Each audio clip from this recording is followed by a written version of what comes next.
نہ علی خدا ہے نہ خدا سے جدا ہے، پھر کیا بلا ہے؟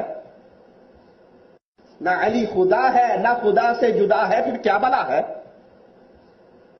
اللہ کی قسم، دنیا کے جھوٹوں میں سے بہت بڑا جھوٹ کربلا کی یہ کہانی ہے۔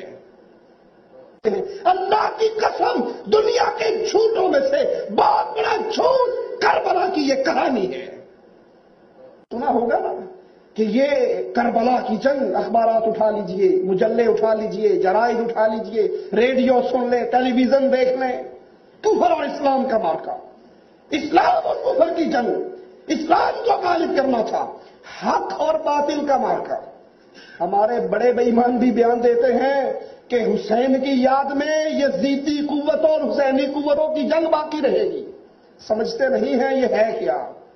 اگر یہ اسلام کا واقعہ ہوتا، اگر یہ کفر اور اسلام کی جنگ ہوتی تو آج یزید رحمت اللہ علیہ کی سمائی کسی اور کی۔ السلام علیکم ورحمۃ اللہ وبرکاتہ۔ معزز سامعین، اس چھوٹی سی کلپ میں ایک اہم پیغام دینے کی انشاءاللہ کوشش کروں گا۔ وہ یہ کہ جو حضرات سیدنا امام عالی مقام امام حسین رضی اللہ تعالیٰ عنہ کے تعلق سے اس طرح کی باتیں کرتے ہیں کہ انہوں نے یزید کے ہاتھ پر ہاتھ نہ دے کر غلطی کر دی، وہ باغی بن گئے، اور ساتھ ہی ساتھ یہ کہتے ہیں کہ یزید امیر المؤمنین اور جنتی ہیں۔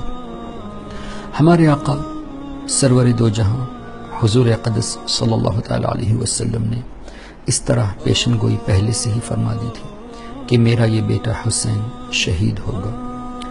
شہید کا مطلب ہمیشہ کی زندگی یہ پائے گا۔ شہید کا مطلب موت کا مزہ چکھنے کے بعد بھی اللہ تعالیٰ انہیں روزی عطا فرمائے گا۔ اس کا مطلب سیدنا امام عالی مقام رضی اللہ تعالیٰ عنہ آج بھی زندہ ہیں اور انہیں روزی بھی دی جاتی ہے۔ پھر شہید فرمانا یہ اس بات کی بھی دلالت کرتا ہے کہ وہ اسلام کی خاطر جنگ کر کے شہید ہوں گے۔ شہید اس کو نہیں کہا جائے گا جو دنیا کی خاطر اپنی جان دے دے، بلکہ جو دین کی خاطر اپنی جان دے دے اس کو شہید کہا جائے گا۔ تو سیدنا امام عالی مقام امام حسین رضی اللہ تعالیٰ عنہ کے تعلق سے شہید کی شہادت کی بشارت دینا یہ اس بات کی دلالت کرتا ہے کہ سیدنا امام حسین رضی اللہ تعالیٰ عنہ حق پر ہی تھے، اور جو لوگ اس کے برعکس یزید کی تعریف میں یہ کہتے ہیں کہ امام عالی مقام نے غلطی کر دی، انہوں نے دراصل حضور اکرم نور مجسم صلی اللہ تعالیٰ علیہ وسلم کی اس مبارک حدیث کو مانا ہی نہیں۔ اور اسی طرح جو حدیث پاک یزید کے تعلق سے یہ لوگ پیش کرتے ہیں کہ قسطنطنیہ کی جنگ میں جو پہلی فوج جائے گی وہ تمام جنتی ہوں گے۔ ایک تو یہ کہ یہ لوگ حضور علیہ الصلوۃ والسلام کے علم غیب کو نہیں مانتے، لیکن یزید کے تعلق سے اس حدیث کو فٹ کر کے حضور علیہ الصلوۃ والسلام کی غیب کو بھی مان لیتے ہیں صرف یزید کو بچانے کے لیے، جبکہ تحقیق یہ ہے اور ہمارا دعویٰ بھی یہ ہے کہ یزید پہلی فوج میں تھا ہی نہیں، وہ دوسری فوج میں تھا، پہلی فوج میں تھا ہی نہیں۔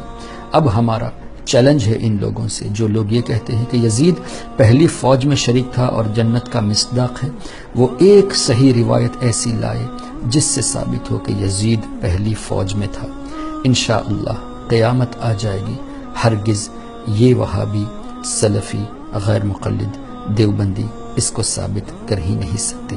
اللہ تعالی ہمیں سیدنا امام عالی مقام امام حسین رضی اللہ تعالیٰ عنہ کی غلامی میں رکھے، اور جو لوگ یزید کے غلام بننا چاہتے ہیں یزید ان کو مبارک، امام عالی مقام ہمیں مبارک۔ السلام علیکم ورحمۃ اللہ۔